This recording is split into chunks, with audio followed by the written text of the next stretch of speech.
দর্শক এই মুহূর্তে আপনারা দেখতে পাচ্ছেন সেন্ট গ্রেগরি স্কুলের সামনে বাংলাদেশ সেনাবাহিনীর সদস্যরা এখানে অবস্থান নিয়েছেন এবং আমরা দেখতে পাচ্ছি সেন্ট গ্রেগরির ভেতর থেকে ইট পাটকেল নিক্ষেপ করছে সেন্ট গ্রেগরির শিক্ষার্থীরা।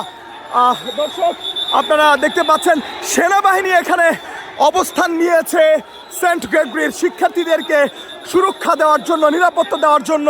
তবে আমরা দেখতে পাচ্ছিলাম যে ভেতর থেকে ইট পাটকেল নিক্ষেপ করছে সেন্ট গ্রেগরির শিক্ষার্থীরা। তবে দর্শক আপনাদেরকে জানিয়ে রাখি, সেন্ট গ্রেগরির সামনে যখন সেনাবাহিনী নিরাপত্তার জন্য আসেন, ঠিক সেই সময়টাতে শহীদ সোহরাওয়ার্দী কলেজ থেকে সাধারণ শিক্ষার্থীরা সেন্ট গ্রেগরির উদ্দেশ্যে ছুটে আসে এবং এই মুহূর্তে আমরা দেখতে পাচ্ছি বাংলাদেশ সেনাবাহিনীর সাথে শহীদ সোহরাওয়ার্দী কলেজের শিক্ষার্থীদের তর্ক বিতর্ক চলছে এবং ভেতর থেকে সেন্ট গ্রেগরির শিক্ষার্থীরা ইট পাটকেল নিক্ষেপ করছে এবং এই মুহূর্তে পরিস্থিতি নিয়ন্ত্রণে আনার জন্য কাজ করছে বাংলাদেশ সেনাবাহিনী এবং শহীদ সোহরাওয়ার্দী কলেজের শিক্ষার্থীদের সাথে সেনাবাহিনীর কথোপকথন চলছে এবং বিপুল পরিমাণে সেনাবাহিনী মোতায়েন করা হয়েছে এই মুহূর্তে সেন্ট গ্রেগরি স্কুলের সামনে।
দর্শক আপনারা যেমনটি দেখতে পেলেন, সেন্ট গ্রেগরি স্কুলের সামনে শিক্ষার্থীদের নিরাপত্তায় বাংলাদেশ সেনাবাহিনী মোতায়েন করা হয়েছে এবং যখনই বাংলাদেশ সেনাবাহিনী মোতায়েন করা হয়েছে ঠিক তখনই শহীদ সোহরাওয়ার্দী কলেজ থেকে সাধারণ শিক্ষার্থীরা এখানে ছুটে আসেন এবং সেনাবাহিনীর সাথে তর্ক বিতর্কতে জড়ান এবং তারা সেনাবাহিনীর কাছে প্রশ্ন রাখেন। যখন শহীদ সোহরাওয়ার্দী কলেজ ভাঙচুর করা হয় তখন আইন শৃঙ্খলা রক্ষাকারী বাহিনী কোথায় ছিল এবং ঠিক সেই সময়টাতে আমরা দেখেছি সেন্ট গ্রেগরি স্কুলের ভেতর থেকে ইট পাটকেল নিক্ষেপ করা হয় এবং পরবর্তীতে বাংলাদেশ সেনাবাহিনী বিষয়টি নিয়ন্ত্রণে আনার জন্য কাজ করে এবং তাদের সাথে সাধারণ শিক্ষার্থীদের তর্ক বিতর্ক চলতেই থাকে। এমন পরিস্থিতিতে শহীদ সোহরাওয়ার্দী কলেজের শিক্ষার্থীরা সামনের দিকে এগিয়ে যাচ্ছে। দর্শক, এই ছিল সেন্ট গ্রেগরি স্কুলের সামনে থেকে সর্বশেষ সংবাদ। খন্দকার আসিফুজ্জামান, কালের কণ্ঠ, ঢাকা।